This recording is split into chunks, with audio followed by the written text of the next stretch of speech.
Salut, c'est Colombe Henrion.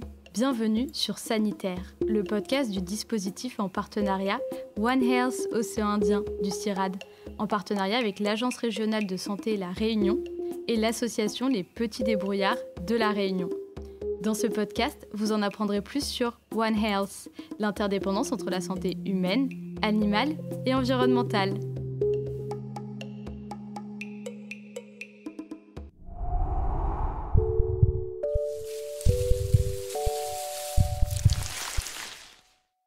En 2023, le rapport du GIEC, le groupe d'experts sur le climat, a révélé une hausse accélérée de la température moyenne de la surface de notre globe de plus de 1,1 degré depuis ces 10 dernières années. Dit comme ça, 1,1 degré, ça peut sembler peu. Pourtant, les répercussions environnementales sont non négligeables. Aujourd'hui, nous allons vous parler de l'impact du climat sur la santé humaine, animale et environnementale. Pour cela, nous recevons Charline Schmerber, praticienne en psychothérapie, spécialiste de l'éco-anxiété et autres troubles psychiques liés à la dégradation de l'environnement. Bonjour Charline. Bonjour. Marie-Dominique Leroux, responsable de la division études et climatologie de Météo France pour l'océan Indien, spécialiste en modélisation du climat et au développement de services climatiques pour les îles de l'océan Indien. Bonjour Marie-Dominique. Bonjour à toutes et à tous. Et Kevin Lamy, chercheur au CNRS basé à l'OSU, Observatoire des sciences de l'univers à La Réunion, spécialiste des risques, impacts, adaptations et solutions au changement climatique dans les tropiques. Bonjour Kevin. Bonjour. On a tous et tous déjà entendu quelqu'un de notre entourage nous dire que le réchauffement climatique n'existait pas parce qu'il fait super froid au moment de la discussion. Les personnes qui mettent en doute les théories les plus répandues concernant le changement climatique peuvent être qualifiées de climato-sceptiques. Parfois, ces personnes confondent la météo et le climat. Marie-Dominique Leroux, vous êtes météorologue et climatologue, mais alors, pouvez-vous nous expliquer la différence entre météo et climat justement ? En météorologie, on s'intéresse à l'évolution des variables météorologiques type précipitation, température, vent, humidité, à l'échelle de quelques heures ou de quelques jours et sur une région, enfin un lieu donné, assez précis comme une ville. Alors qu'en climat, on va s'intéresser à l'évolution typique, aux valeurs typiques prises par cette variable, ces mêmes variables sur une région donnée. Donc typiquement, en climat, on va faire des moyennes ou regarder des extrêmes statistiques sur des périodes longues de 20 à 30 ans. Donc typiquement, si vous voulez savoir comment vous habiller demain, vous allez regarder la météo du lendemain, alors que si vous voulez choisir une destination de voyage, vous allez vous renseigner sur le climat de différentes régions. Et si on voulait faire une analogie par rapport à un individu, vous pouvez très bien être une personne calme pendant 30 ans, mais vous énerver sur une période de 72 heures. Ça ne va pas modifier votre climat ou votre tempérament de personne calme. En revanche, ça aurait pu avoir des répercussions sur votre santé, notamment votre santé mentale. Merci Marie-Dominique. Alors, ces dernières années, nous avons constaté l'augmentation des phénomènes météorologiques extrêmes. Par exemple, la préfecture de l'île des Antilles indiquait qu'en avril dernier, donc avril 2024, le déficit de précipitation a été jusqu'à 70% inférieur à la moyenne de ces 30 dernières années. Un arrêté préfectoral a été pris précisant le contour de cette crise de sécheresse. Canicule, inondations, sécheresse ou encore cyclone. Toujours Marie-Dominique Leroux, pouvez-vous nous parler des conséquences météorologiques des changements climatiques ? Alors, en effet, le changement climatique, il a déjà des impacts visibles partout sur le globe. Ce n'est pas que des variations des valeurs moyennes, mais aussi, ce qui est visible, c'est des variations des extrêmes météorologiques, comme on en a cité, des cyclones, des canicules, des sécheresses. Typiquement, on a vu la température moyenne à l'échelle du globe a augmenté de 1,1 degré les 10 dernières années par rapport à la période pré-industrielle. Mais on a aussi des augmentations donc des températures en saison estivale qui causent les canicules et des déficits de précipitations, donc de pluie sur différentes régions du globe, comme l'Amérique du Sud, l'Afrique, plus récemment en Espagne aussi. Même à La Réunion, on en a connu. Et les projections climatiques, par exemple, sur notre zone de l'océan Indien, indiquent une tendance à la baisse des précipitations en cumul annuel, alors une légère baisse, mais qui aura plus de conséquences et qui est plus visible, c'est une baisse en saison sèche, où il y a déjà un déficit de précipitations, et une baisse notable de 10 à 40% au cours du XXIe siècle, suivant différents scénarios d'émissions de gaz à effet de serre. Ce qu'on peut voir aussi dans la plupart des bassins cycloniques, et notamment dans l'océan Indien, c'est qu'on s'attend à des cyclones plus intenses, puisque l'océan va se réchauffer. Et l'océan, c'est le principal carburant énergétique des cyclones tropicaux. Donc une température océanique plus élevée va conduire à des cyclones plus extrêmes. Néanmoins, ils ne seront pas plus nombreux. On s'attend plutôt à une légère diminution des systèmes, mais une augmentation de la proportion des systèmes les plus intenses. Puis bien sûr, le changement climatique, c'est aussi une élévation du niveau de la mer, liée à la fois à la dilatation thermique, le fait que l'océan se réchauffe en profondeur au fur et à mesure que les années passent, et que des gaz à effet de serre sont émis dans l'atmosphère, et puis aussi en partie dû à la fonte des glaces terrestres et continentales, donc les glaciers et les calottes polaires. Et on s'attend pour l'horizon de fin de siècle à une augmentation de plus 30 cm à plus 1 mètre, en plus des 20 cm déjà observés depuis l'ère pré-industrielle. Donc des conséquences météorologiques extrêmes qui peuvent générer pas mal de stress et un large panel d'émotions négatives quand on écoute tout ce qui risque de se passer dans les années et siècles à venir. Charline Schmerber, vous êtes psychopraticienne et vous accompagnez les personnes souffrant de douleurs psychiques ressenties face à la dégradation du système Terre. Ces dernières années, on a beaucoup entendu parler du terme d'éco-anxiété.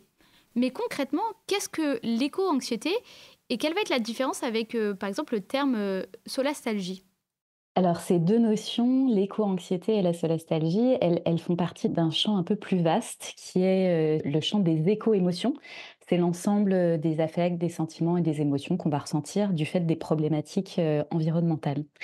Alors, le premier point, l'éco-anxiété, il n'y a pas encore de définition qui fait consensus dans la sphère scientifique. On est encore vraiment au début de l'exploration de ce champ de recherche.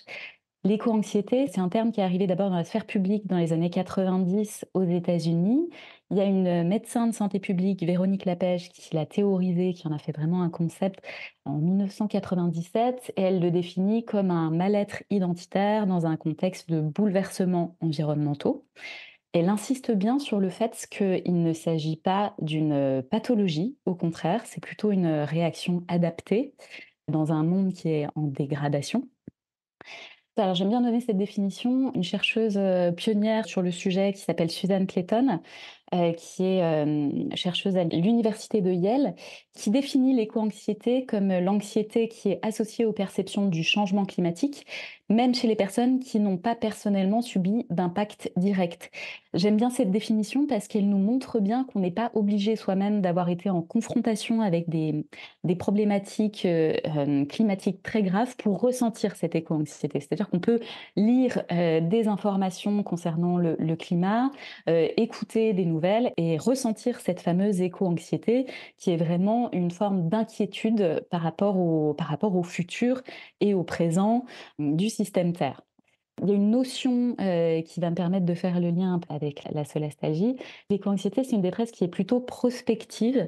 On va regarder vers le futur et c'est ça qui va générer tout ce panel d'émotions relativement désagréables. C'est le point de différence avec l'autre notion que vous mentionnez, qui est la solastalgie. Donc la solastalgie, c'est un concept qui vient d'Australie.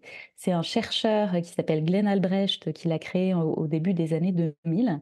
Et alors c'est fait à partir de la racine latine solatium, qui veut dire réconfort, et de algie, qui est donc en grec relatif à la douleur. Et c'est donc la solastalgie, c'est la douleur qu'on ressent du fait de la perte ou de la dégradation d'un lieu de réconfort.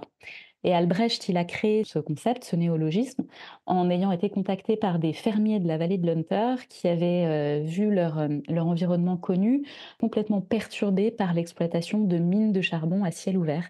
Et ils ont commencé à ressentir cette nouvelle forme de détresse psychique qu'il a donc appelée solastalgie. Et à la différence de l'éco-anxiété, on est plutôt dans quelque chose de rétrospectif. C'est-à-dire qu'on va regarder ce qui était avant, ce qui est aujourd'hui, et c'est cette comparaison qui va amener à ressentir cette espèce de nostalgie finalement, mais dans un lieu qu'on n'a pas quitté. Et c'est ce qui fait que Baptiste Morisot, qui est philosophe, parle, lui, d'un mal du pays sans exil. Et pour conclure, j'aime bien la notion d'Alice Desbioles, qui est médecin de santé publique, qui parle d'éco-anxiété et de solastalgie comme de faux jumeaux.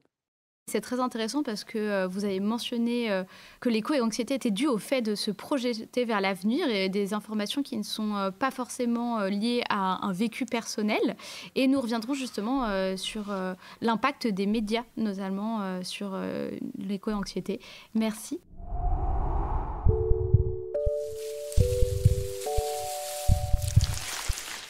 Alors, le climat n'impacte pas que la santé psychique des êtres humains, il joue également sur la santé physique. Selon European Environment Agency, la pollution de l'air exacerbée par les activités humaines et les changements climatiques cause environ 400 000 décès prématurés par an en Europe en raison des maladies cardiovasculaires et respiratoires. De la même manière, d'après l'Organisation mondiale de la santé, les variations climatiques favorisent la propagation des maladies à transmission vectorielle, donc transmises par exemple par les moustiques, comme la dengue et le paludisme, qui causent quant à elles plus de 700 000 décès par an. Kevin Lamy, pouvez-vous nous parler du lien entre santé et climat ? Alors, les liens sont vastes et ils sont nombreux. En fait, il faut déjà peut-être distinguer les impacts directs des impacts indirects. Alors, les impacts directs, ça va être, comme l'avait mentionné Marie-Dominique, une évolution de la fréquence ou de l'intensité des phénomènes météorologiques extrêmes, les cyclones, les inondations, les sécheresses, qui peuvent générer une surmortalité, et donc directement un impact sur la santé humaine, ou bien les impacts directs qui vont être liés plutôt à des problèmes d'hyperthermie, pour les personnes qui ont des risques cardiovasculaires, il va y avoir des décès en fait, lors des vagues de chaleur, lors des canicules. Et après les impacts plus indirects, qui seront liés aux maladies qu'on va dire climato-sensibles. Parmi celles-ci, il y a les maladies vectorielles que vous avez citées, comme la dengue, le paludisme, où en fait les vecteurs de ces maladies, les moustiques, mais ça peut être aussi les tiques, ça peut être les mouches, c'est généralement les arthropodes. Les conditions climatiques deviennent de plus en plus favorables pour certaines espèces. Leur abondance, leur de répartition s'étendent, et donc ça favorise aussi les conditions favorables à ce genre de maladies en fait. Il y a bien sûr les maladies respiratoires, puisque le climat, en fait, il se manifeste par une élévation de la température, mais aussi par une modification du régime des feux, ce qui peut générer plus de feux, plus de panache de fumée et avoir des qualités de l'air qui décroît à certains endroits. Ça peut être aussi des régimes de vent différents qui vont amener les pollens d'une manière différente à certains endroits et générer des allergies. Enfin, les maladies respiratoires sont assez sensibles au climat, de manière générale. Et il y a bien sûr la question de la pression sur le système de santé et sur l'accès aux soins, parce qu'en fait, plus de pression sur le système de santé, c'est un accès aux soins beaucoup plus difficile. C'est des systèmes de santé débordés. De manière encore indirecte, bon, c'est très nombreux, donc je fais un grand listing, mais il y a la question de la sécurité alimentaire, puisque le climat va jouer sur les rendements agricoles, donc joue sur la sécurité alimentaire, sur la sécurité hydrique, ce qu'on appelle l'accès à l'eau de consommation tout simplement. On le voit dans le sud de Madagascar, les sécheresses à répétition qui font qu'une grande partie de la population n'a plus accès à l'eau. On l'a vu à Mayotte, même si c'est pas forcément que le climat. Dans tous les cas, le climat n'est pas forcément le seul responsable, c'est souvent un facteur aggravant en fait. Un facteur aggravant ou un facteur qui vient s'ajouter à d'autres facteurs, comme l'a été peut-être la crise de l'eau à Mayotte.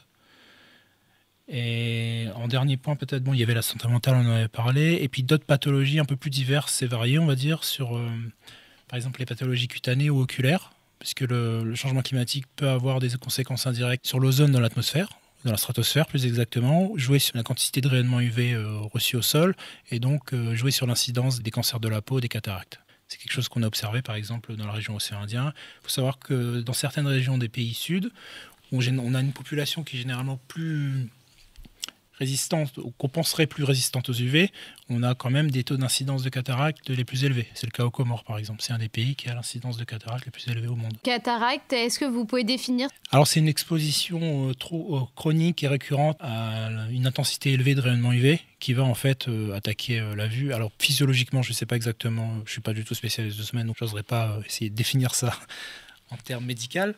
Mais en tout cas, la cause des cataractes, qui est une pathologie oculaire, où en fin de vie, en fait, on perd la vue, tout simplement. Ça peut aller jusqu'à la cécité. La cause principale, c'est une exposition chronique prolongée à des UV très intenses. De nombreux impacts à prendre en compte et des pistes envisagées qu'on discutera dans la seconde partie de cet épisode. Maintenant, j'aimerais vous faire écouter le micro-trottoir enregistré par Cléa Maureen Carbonneil et moi-même. Nous avons demandé aux passants, avez-vous déjà ressenti de l'éco-anxiété et si oui, quelles en étaient la cause? Voici leur réponse. Surtout pour le changement climatique. À cause de la chaleur, je ne supporte pas. Donc il va falloir que je décale ma maison vers les hauts. Oui, la pollution et puis tout ce que nous mangeons, effectivement. On ne sait pas de quoi est développé tous ces fruits, ces légumes et c'est vrai qu'on est très très anxieux. Tous ces pesticides, les produits, enfin il y a tellement de choses dans les aliments, hein, même les congelés, enfin tout ça, surgelés, oui.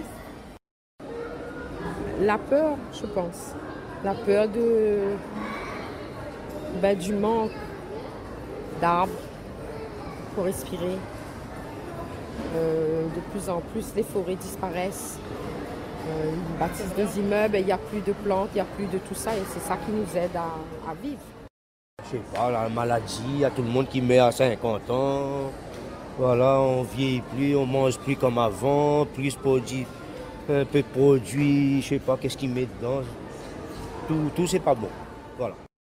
Alors oui, parce que le monde tourne mal, les gens ils se prennent pas soin de la planète en général, donc oui, clairement, voilà. Du coup oui, c'est par rapport justement au réchauffement climatique et puis quand on voit toute la pollution qu'on peut voir dans les océans et tout et le nombre d'animaux qui disparaissent à cause de ça, donc oui ça peut faire de l'éco-anxiété, enfin, en tout cas pour moi. Oui, parce que je me suis dit déjà avec les coraux comment on va faire si tout est détruit et l'environnement ça va être un désastre. Et après il y a les arbres, il y a aussi les animaux parce que j'adore vraiment les animaux et je me dis ils sont vraiment en souffrance en ce moment et il y en a qui sont déjà en train de disparaître. Et après il y a la pollution de l'air, il y a plein de trucs comme ça. Ouais, parce que avec la guerre, de plus en plus de pollution et tout, c'est de pire en pire. Rarement. Ça m'est arrivé, mais rarement. Non, pas du tout. Dans ce micro-trottoir, on constate que les individus réagissent de manière différente face au changement climatique. D'après le média Reporter, les femmes, de par notamment leur choix de consommation et leur temps passé dans les transports, auraient une empreinte carbone, donc une émission de CO2, inférieure de 41% à celle des hommes pour ce qui concerne leur repas et de 6% pour leur temps passé en voiture. Femmes, nouvelle génération, personnes travaillant dans les secteurs liés à la santé ou à l'environnement, pays développés, certaines populations sont-elles réellement plus concernées, voire plus inquiétées par le changement climatique?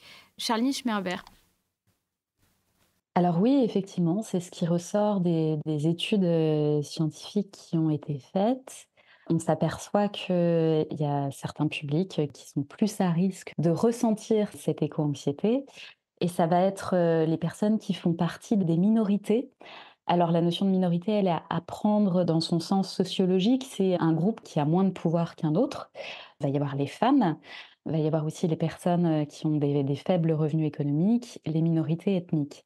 Alors pourquoi d'un point de vue des femmes, il y a une forme de conditionnement social avec cette notion qu'on entend beaucoup du care, qui fait que depuis toute petite, les petites filles, elles ont été conditionnées à prendre soin des autres, qui a permis de développer beaucoup leur empathie. Elles vont avoir tendance à montrer leurs émotions plus que les hommes, d'où vraiment cette différence entre hommes-femmes vis-à-vis des éco-émotions. Et les minorités, là, si j'en reviens à ces populations un peu plus larges qui peuvent être susceptibles de ressentir de l'éco-anxiété, elles sont conscientes qu'elles vont être perdantes dans toutes les crises, en fait. Donc, que ce soit les crises écologiques ou l'ensemble des crises, elles vont être plus exposées. Et ça, il y a vraiment des études qui ont été menées qui montrent bien ça. Il y a une étude qui avait été faite par Yale en 2018 qui montre bien déjà la différence entre hommes et femmes. Autre public, alors moi c'est un public que je reçois beaucoup, c'est les personnes qui travaillent de près ou de loin avec les problématiques climatiques. qui travaillent dans le développement durable et au bout d'un moment, il va y avoir une forme de souffrance au travail parce que, finalement, elles sont confrontées en permanence avec ces mauvaises nouvelles. Elles manipulent des données relativement anxiogènes et il y a une espèce d'omniprésence de ces sujets parce que c'est aussi des personnes très passionnées souvent, qui ont du mal à faire abstraction de ces sujets-là dans leur sphère aussi personnelle.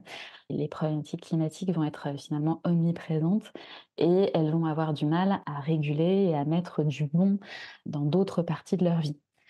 Donc finalement, les personnes les plus vulnérables et les plus confrontées au quotidien via les informations par la situation environnementale vont sûrement être celles les plus concernées, les plus inquiétées. D'ailleurs, évidemment, les populations autochtones qui sont tributaires d'activités comme la pêche, la chasse ou la cueillette sont les premières en ligne de mire des impacts négatifs du changement climatique. Donc évidemment... On les Et comprend. là, juste une petite, parce que ça me semble intéressant ce que vous disiez sur les populations autochtones. On sait que c'est majoritairement les jeunes qui sont exposés, et chez les populations autochtones, il y a quelque chose qui est un peu différent, c'est que c'est les personnes plus âgées qui transmettent la culture, qui transmettent l'identité, et elles vont être particulièrement impactées par cette solastalgie, parce qu'il y a une rupture dans la transmission, dans vraiment cette possibilité de transmettre l'identité de la culture. Donc là, on observe qu'il y a à la fois les jeunes et les populations les plus âgées qui vont être sujettes à cette éco-anxiété et à la solastalgie. Ouais, ce qui n'est pas étonnant parce qu'ils ont un rapport à la nature qui est assez différent de celui qu'on va avoir dans nos sociétés occidentales modernes. Donc évidemment, ça provoque des répercussions psychiques différentes de ce que nous, on peut connaître ici. Très intéressant, merci. Est-ce que Marie-Dominique ou Kevin, vous avez une réaction face au micro-trottoir, quelque chose à ajouter? Si, peut-être une petite réaction. Moi, ce que je me rendais compte aussi, là, c'est que il y a le changement climatique, mais il y a aussi en fait toutes les activités anthropiques en fait qui ressortent beaucoup de ce micro-trottoir où les gens parlent du changement climatique, mais ils parlent aussi de la pollution par les plastiques, de la déforestation, qui sont pas forcément toujours la cause du changement climatique. Mais on sent que, pour rebondir avec l'éco-anxiété, qu'il y a un sentiment d'angoisse aussi par rapport à ce que l'ensemble des activités anthropiques puissent générer. Puisqu'au final, le changement climatique, c'est aussi une des conséquences des activités humaines. Et donc je trouvais ça intéressant de voir que les activités de l'homme à l'échelle globale ont un impact en fait sur le bien-être de l'ensemble de la population à l'échelle globale en fait, par divers biais. Complètement, les activités anthropiques sont largement en cause des changements climatiques, même s'il y a également, par exemple, les activités volcaniques ou autres. Mais la plus grande cause, ce sont nos activités humaines à nous. Et c'est vrai que les gens commencent à s'en rendre compte et ça inquiète parce qu'on ne voit pas de vraie évolution sur le temps long, alors que ça fait quand même un certain temps que c'est pointé du doigt. Et c'est vrai que ça ressort dans ce micro-trottoir de manière assez évidente. Marie-Dominique, avez-vous quelque chose à ajouter ? Oui, merci Colombe. Je voudrais rebondir sur l'importance des écosystèmes et notamment des forêts sur notre bien-être. Effectivement, il faut absolument les protéger et c'est tout l'intérêt des solutions fondées sur la nature qu'on essaye de mettre en place un peu partout et qui visent à restaurer au maximum les écosystèmes. Par exemple, les coraux, ils ont un rôle de protecteur par rapport à la houle qui arrive depuis le large. Sur la frange littorale, les forêts, elles puisent du carbone, en effet. Et ces solutions fondées sur la nature, il faut vraiment les appliquer maintenant. Parce qu'une forêt stressée hydriquement et thermiquement, elle va puiser moins de carbone, donc elle va rendre moins de service. Un océan réchauffé également puisera moins de carbone. Donc c'est vraiment maintenant que ces solutions finalement d'adaptation, il faut les mener en parallèle des solutions d'atténuation qui visent à diminuer les émissions de gaz à effet de serre. Nous venons de parler des impacts du changement climatique sur les êtres humains, mais il impacte en effet l'environnement, dont les écosystèmes. Par exemple, 70 à 90% des récifs coralliens pourraient disparaître avec une augmentation de plus 1,5 degré, et 99% pourraient disparaître avec une augmentation à plus 2 degrés. Donc acidification des océans, blanchissement des coraux, érosion des sols ou encore disparition des forêts. Que savons-nous des impacts des changements climatiques sur les écosystèmes, Kevin Lamy? Alors ces impacts sont nombreux, c'est un peu comme la santé en fait, où le changement climatique se manifeste par différentes variations des paramètres climatiques, que ce soit dans l'atmosphère, température, régime de précipitation, intensité, fréquence, mais aussi dans les océans, l'acidification des océans, la désoxygénation des océans, c'est-à-dire que le contenu en oxygène diminue dans certains endroits de l'océan, l'élévation du niveau de la mer, les modifications de la salinité. Et en fait, ça va directement impacter les écosystèmes parce que c'est le milieu dans lequel ils évoluent. Donc, par exemple, pour rebondir sur les récifs coralliens, il y a quelque chose de très préoccupant à l'heure actuelle, c'est l'acidification qui, en fait, au-delà d'un certain seuil, chimiquement, la calcification est plus possible. C'est-à-dire que tous les organismes qui font des squelettes de calcaire, comme les coraux, comme certains mollusques, ils ne pourront plus le faire, en fait. Chimiquement, ce sera plus possible à un certain moment.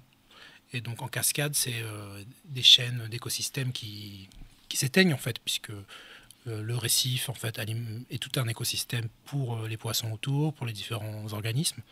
Et donc, s'il n'y a plus de récif, il n'y a plus de poissons, il n'y a plus de pêche. S'il n'y a plus de pêche, il y a certaines populations où c'est leur plus grand moyen de subsistance.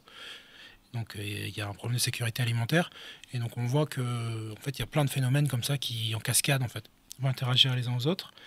Et pareil, sur Terre, en fait, les impacts sur les écosystèmes sont nombreux. L'élévation de la température, en fait, va faire que certains types d'agriculture ne seront plus possibles, que les rendements vont être en baisse, parce qu'il y a un stress de température. Il peut y avoir un stress hydrique aussi, moins de pluie. Donc, les plantes produisent moins en termes de fruits, mais elles produisent aussi des fruits qui sont moins nutritifs parfois.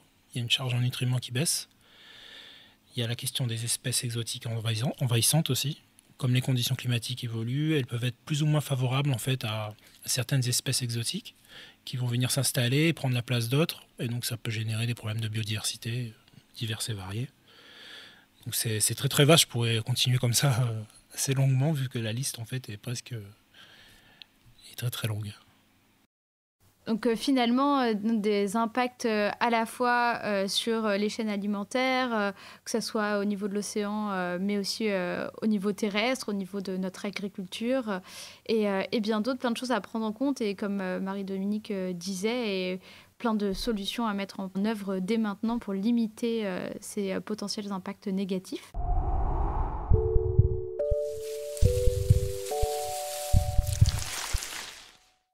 Et d'après l'Organisation mondiale de la santé, les événements climatiques extrêmes, comme les inondations et les tempêtes qu'on a déjà mentionnées, ont un taux de mortalité 15 fois plus élevé dans les régions vulnérables comparé aux régions moins infectées.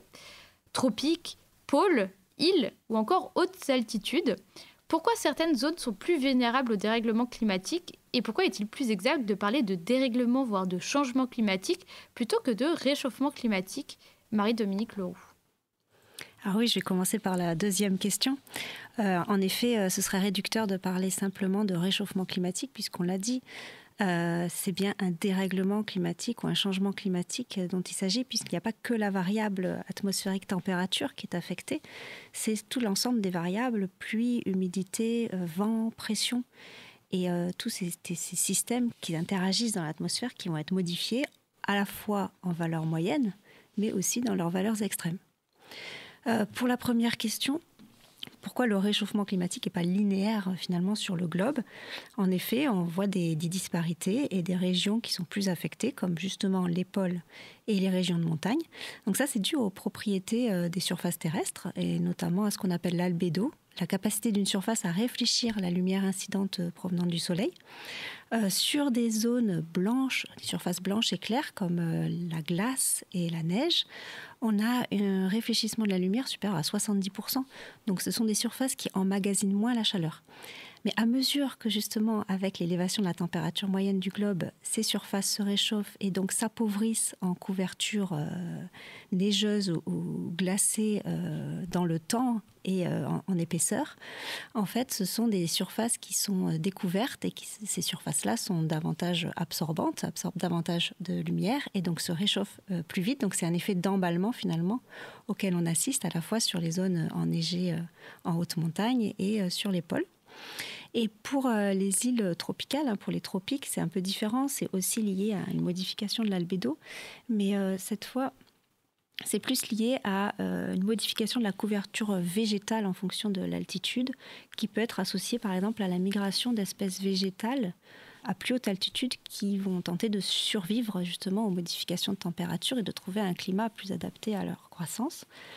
et aussi du coup à la modification de ce qu'on appelle l'évapotranspiration. Je pense que vous avez tous vécu cet effet quand vous allez en forêt en fait l'été, vous ressentez une sensation de fraîcheur. C'est dû à l'évapotranspiration de cette forêt, la transpiration finalement des plantes et ensuite le phénomène d'évaporation de ces gouttelettes d'eau dans la surface rafraîchit l'atmosphère. Une forêt qui est sujette à des destructions, que ce soit liées au changement climatique, mais aussi à des changements globaux, des phénomènes comme le citait Kevin, d'activité anthropique, de déforestation, mais aussi des feux de forêt, eh bien, va finalement être réduite en densité, mais aussi s'il y a une baisse de précipitations, comme je le citais dans la zone de l'océan Indien, va être plus sèche et va moins évapotranspirer. Ce qui expliquerait donc ce réchauffement en altitude plus élevée dans les îles tropicales. Ouais, j'aimerais juste rebondir un peu parce que dans la question, j'ai l'impression qu'il y avait aussi une autre question. Vous avez utilisé, Colombe, le mot vulnérabilité. Et en fait, la vulnérabilité, ça sous-entend aussi quelque chose qui n'est pas tout à fait lié au changement climatique. Enfin, qui est lié, mais quand il y a un risque, ça se décompose entre un aléa, une vulnérabilité et une exposition. Donc l'aléa, ça va être généralement les paramètres climatiques qui vont changer. Un aléa, typiquement, c'est un cyclone tropical, c'est une inondation, c'est une sécheresse. Et l'exposition, c'est si les personnes sont exposées ou pas. C'est quelle catégorie de personnes exposées, quelle tranche d'âge, par exemple, femmes, hommes, enfants, etc. La question de la vulnérabilité, c'est plus, en fait, ça dépend de différents facteurs. Et en fait, dans les tropiques et dans le sud, en général, c'est des pays moins développés. Donc une vulnérabilité économique accrue, des personnes qui n'ont pas forcément beaucoup de ressources, qui ont la résilience n'est pas élevée dans le sens où après une catastrophe, est-ce qu'ils peuvent reconstruire, est-ce qu'ils ont les moyens de reconstruire, est-ce qu'ils ont le moyen de s'offrir des soins, de replanter. Et donc la vulnérabilité des pays du Sud, elle est aussi là en fait, dans des facteurs plutôt socio-économiques en fait.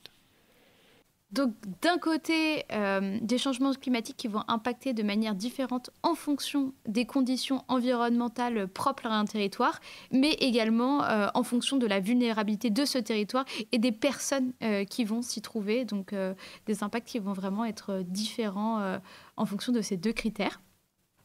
Et au sein de ces écosystèmes, on a déjà mentionné la biodiversité tout à l'heure, notamment via le réseau trophique, via les chaînes alimentaires et l'impact que la dégradation des écosystèmes aurait sur ces chaînes alimentaires. Et la biodiversité dans son ensemble, elle subit les effets du changement climatique. On observe par exemple des épisodes de mortalité massive d'animaux et de plantes dus aux événements météorologiques extrêmes tels que les incendies, les sécheresses ou les inondations. Par exemple, une vague de chaleur en Australie en 2018 a entraîné la mort de plus de 23 000 chauves-souris en seulement 2 jours. Dans les îles comme Madagascar ou les îles Caraïbes, 100% des espèces endémiques, donc les espèces vivant exclusivement dans ces îles, seront menacées d'extinction dans les décennies à venir à cause de ces changements climatiques, quel que soit le scénario, d'après l'association Réseau Action Climat France. Alors, que sait-on des impacts du changement climatique sur les animaux et les plantes à l'heure actuelle et quelles sont les répercussions pour l'être humain? Vous avez commencé à le mentionner, Kevin Lamy. Je vais reprendre un peu ce que je disais tout à l'heure, c'est déjà les impacts du changement climatique sur les écosystèmes humains. Comme je disais, les paramètres climatiques vont changer dans l'océan, dans l'atmosphère ou à l'interface des deux. Et donc ça va directement impacter l'écologie des animaux et des plantes, puisqu'en fait les températures ou les précipitations évoluent. Donc l'aire de répartition de certaines plantes va plus être la même. Ça va favoriser des plantes par rapport à d'autres, et donc les compétitions entre plantes aussi évoluent. Comme il peut y avoir des décalages de saison en termes de température ou de précipitation, ça va complètement impacter la phénologie des plantes, c'est-à-dire quand est-ce qu'il y a une floraison, quand est-ce qu'il y a une feuillaison, quand est-ce qu'il y a une fructification, donc quand est-ce qu'ils arrivent les fruits, etc. Au sein même des écosystèmes, on a aussi un phénomène de décalage là. Il va y avoir un décalage par exemple entre les plantes et les pollinisateurs, où les pollinisateurs arrivent avant que la plante puisse fructifier ou pas, etc. Donc forcément, on peut s'imaginer là en termes d'agriculture toutes les conséquences que ça peut avoir sur l'agriculture et donc sur la sécurité alimentaire. Et il y a aussi l'aspect santé plus maladie, où en fait, comme je le disais au tout début, le changement climatique peut jouer directement sur l'aire de répartition des vecteurs de maladies comme le moustique, et c'est ce qu'on pense observer partout dans le monde à l'heure actuelle, aussi bien à La Réunion mais dans d'autres régions du globe, où on a la dengue qui explose en fait depuis les années 80-90, où on était à, alors j'ai plus les chiffres en tête, on était à quelques centaines de milliers de cas par an, à des millions de cas par an à l'échelle du globe en fait, en tentant. On a d'autres maladies qui émergent, qu'on appelle des maladies émergentes. On le voit très bien à La Réunion avec les leptospiroses, qui d'année en année en fait arrête pas de bondir. Et on présuppose qu'il y a c'est multifactoriel, hein, certainement des questions d'activité anthropique, on en parlait, d'élevage qui peuvent jouer, mais aussi de climat qui change, puisqu'en fait la leptospirose, ça se provoque par les leptospires. Les leptospires, c'est un pathogène en fait qui va pouvoir résister dans l'environnement très longtemps. Il peut résister très longtemps à la dessiccation, en fait, donc être dans la terre pendant très longtemps. Et dès qu'il y a de très fortes précipitations, ça remet en suspension, en fait, les leptospires, ça les réactive. Et après, c'est charrié dans les ravines, c'est charrié par le ruissellement, dans les zones urbaines, etc. Et typiquement, la leptospirose, ça augmente beaucoup à La Réunion. Et c'est surtout les agriculteurs ou les personnes qui font des activités de nature qui y sont très exposés. Et on voit que les cas augmentent d'année en année et que même les types de leptospires sont plus les mêmes que ce qu'on observait il y a 10 ans. Donc on présuppose aussi là qu'il y a un lien avec le changement climatique.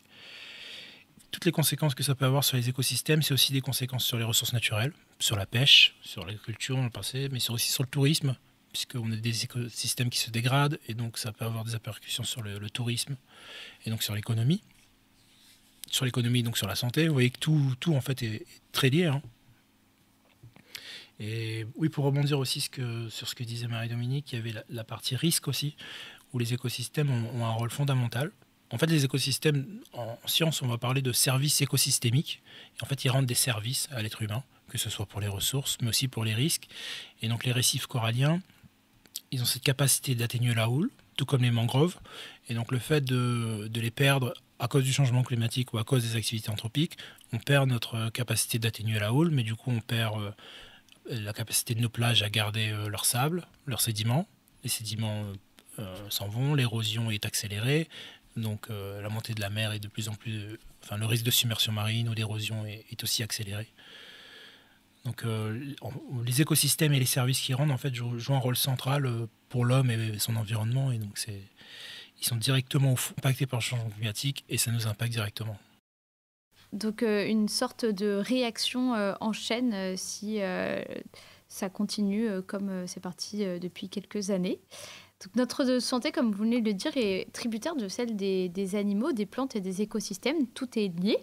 Ces constats sont plus qu'inquiétants. De fait, en 2022, environ 85% des Français se disaient inquiets de la situation environnementale et écologique, selon une étude menée par le ministère de la Transition écologique et de la Transition des territoires. Nous avons déjà mentionné l'éco-anxiété et la solastalgie. Et certaines personnes vont même jusqu'à vivre ce qu'on pourrait qualifier de burn-out écologique, soit un état de fatigue intense et de grande détresse causé par le stress de la situation environnementale. Engagement militant, entraide, reconnexion à la nature ou détox médiatique face à un bilan climatique qui peut sembler alarmant. Quelles sont les pistes pour surmonter ces détresses psychologiques, Charline Schmerber? Alors, vous en avez déjà évoqué quelques-unes. Moi, je peux vous partager un peu la manière dont je travaille dans l'ensemble de mon cabinet. Je propose aux personnes que je reçois vraiment de travailler sur 3 axes. Le premier, ça va être le fait de prendre soin d'eux. Ensuite, ça va être de prendre soin des autres, donc de prendre soin des liens. Et enfin, de prendre soin du monde vivant, finalement. Et je peux vous préciser quelques pistes un peu là-dedans. Je pense que déjà, la première chose à faire, c'est de pouvoir verbaliser, de pouvoir mettre des mots en fait sur ce qu'on vit et sur ce qui fait souffrance. Ça peut se faire auprès d'un professionnel de l'accompagnement, mais pas seulement. Ça peut être aussi des proches, des personnes qui vont être réceptives et à qui on va pouvoir un peu parler de ce qu'on ressent.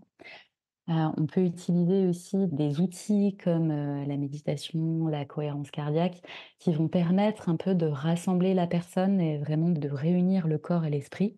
On est dans une société qui met beaucoup l'accent sur la pensée, sur la tête, et finalement on oublie qu'on est un corps qui a la capacité de penser. Et ces outils comme la cohérence cardiaque, la méditation, ça permet aussi de revenir dans le présent. Et comme on l'a vu, l'éco-anxiété, on est projeté vers l'avenir et se réancrer dans le présent, c'est vraiment extrêmement important parce que c'est la seule temporalité qui existe aujourd'hui. C'est un vrai outil que de pouvoir se réancrer dans cette temporalité-là. Je proposais à mes patients de travailler sur la relation à l'incertitude, sur le rapport au temps, Et on va aussi essayer de développer une forme de résilience émotionnelle. Donc c'est vraiment cette capacité à dépasser le traumatisme. On ne revient pas à l'état antérieur, on ne fait pas comme si ça n'avait pas eu lieu, mais vraiment la personne, elle va pouvoir développer des ressources qui lui permettent de faire face à ce traumatisme et de devenir plus résiliente. Autre piste, alors là, ça a été pas mal mentionné, développé par une pédopsychiatre qui s'appelle Laëlia Benoît, qui travaille avec les jeunes. Et elle a fait aussi un travail de recherche. Elle est connue pour travailler sur la notion d'infantisme. Et ce qu'elle nous dit, Laëlia Benoît, c'est que ce qui est très important, c'est de s'ancrer dans la dimension du collectif. Que ce qui fait vraiment le plus de bien, c'est la sphère du collectif, c'est de pouvoir faire des actions donc c'est d'agir finalement, de trouver, moi j'insiste vraiment sur le fait que c'est trouver des actions qui ont du sens pour soi, hein. C'est pas de se lancer dans n'importe quoi, mais de pouvoir développer, amener des actions dans la sphère du collectif qui permettent à la personne de trouver une forme d'engagement. Alors ça peut être des petites choses, j'ai souvenir d'écouter Laëlia Benoît dire que, bah, ça peut être, faire des choses dans la sphère, de l'école, participer à des kermesses, mettre vraiment l'accent sur le lien dans cette sphère-là. On peut aussi, s'engager, militer, rejoindre des partis politiques. Moi, c'est des choses qui m'avaient été, mentionnées quand, j'avais fait un travail de recherche en 2019. J'avais demandé un peu aux gens qu'est-ce qui leur permettait de se sentir mieux. Et vraiment, cette notion de militer, ça avait été quelque chose qui leur permettait aussi de côtoyer d'autres personnes. Et on retrouve là la notion de faire du lien avec les autres, de prendre soin des autres, de travailler sur la dimension du lien. Et dernier axe que je travaille moi en cabinet, ça va être vraiment le fait de prendre soin du monde vivant. Je pense qu'on ne peut pas développer de l'empathie par rapport à la nature si on n'y est pas confronté. Et on observe aujourd'hui vraiment un déficit, une dimension du manque de nature chez les jeunes. Donc c'est vraiment de pouvoir se réintégrer dans ce monde vivant, de prendre conscience qu'on fait partie de cet écosystème et pas qu'on est là pour l'utiliser. Et donc ça peut être de passer du temps au contact de la nature, ça peut être aussi de faire des actions concrètes comme, alors ça peut paraître quelque chose enfin, parfois on va me dire: «Bah oui, c'est des petits gestes», mais par exemple le fait de nettoyer des espaces verts ou d'aller nettoyer des plages, ça permet aussi de voir, l'action concrète, enfin, l'impact de notre action d'une manière immédiate. Et dans les problèmes, enfin, dans les problématiques climatiques, ce qui est compliqué, c'est que souvent, on ne se rend pas compte. Par exemple, j'ai des personnes qui vont me dire: «Bah oui, mais j'arrête de prendre l'avion», mais quel impact ça va avoir sur du court et sur du moyen terme? On a du mal à le voir finalement. Et c'est pour ça que je trouve que les actions concrètes comme le fait d'aller nettoyer des espaces verts, nettoyer des plages, ça permet de se rendre compte de ce qu'on fait finalement et de redonner une forme de pas de puissance, mais en tout cas de permettre de réduire notre sentiment d'impuissance. Voilà, donc je dirais vraiment que c'est vraiment d'aider les personnes qu'on connaît ou de notre entourage ou soi-même travailler sur ces 3 pistes-là. Prendre soin de soi, prendre soin des autres, de nos liens et prendre soin du monde vivant à travers aussi l'action, des formes d'engagement qui ont du sens pour soi. Ça va permettre de mieux vivre avec cette éco-anxiété qui, je le répète, elle est tout à fait rationnelle, normale et qu'elle n'implique pas du tout de maladie mentale. Mais par contre, elle peut être tout à fait, douloureuse et pénible à ressentir au quotidien.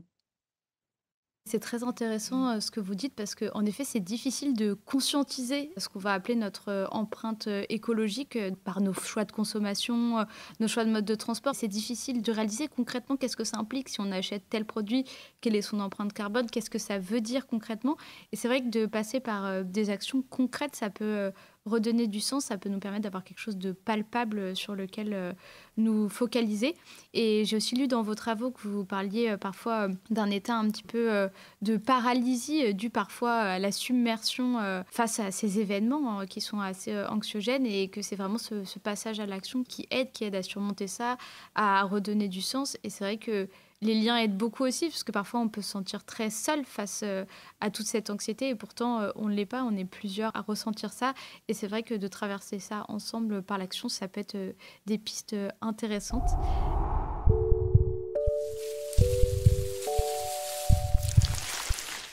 Ainsi, dans cette première partie, nous aurons compris que le changement climatique, via les phénomènes météorologiques extrêmes et le stress qu'il procure, peut impacter la santé physique et psychique des êtres humains. Nous aurons également constaté que le changement climatique a des effets sur les animaux, les plantes et les écosystèmes desquels nous sommes tributaires. Merci à Charline Schmerber, Marie-Dominique Leroux et Kevin Lamy de nous avoir éclairés sur l'impact du changement climatique sur la santé. On vous retrouve dans une seconde partie d'épisode où nous verrons ensemble, cette fois-ci, les pistes mises en place par les différentes parties prenantes pour amoindrir les impacts du changement climatique sur la santé. Si cela vous a plu et que vous souhaitez en savoir plus sur l'interdépendance entre la santé des animaux, de l'environnement et la nôtre, abonnez-vous à notre page et surtout laissez-nous des étoiles et des commentaires. Vous pouvez aussi nous retrouver sur Instagram, Facebook et LinkedIn. Vous venez d'écouter Sanitaire, un podcast produit par le dispositif en partenariat One Health Océan Indien du CIRAD, en partenariat avec l'Agence régionale de santé La Réunion et l'association Les Petits Débrouillards de La Réunion. Cet épisode a été écrit, réalisé et enregistré et monté par moi-même, Colombe Henrion. Avec Cléa Maureen Carbonell, nous avons enregistré le micro-trottoir. Audrey Chonette s'est occupée de l'animation sonore et Léa Chanron de l'infographie. À très vite, bonne écoute.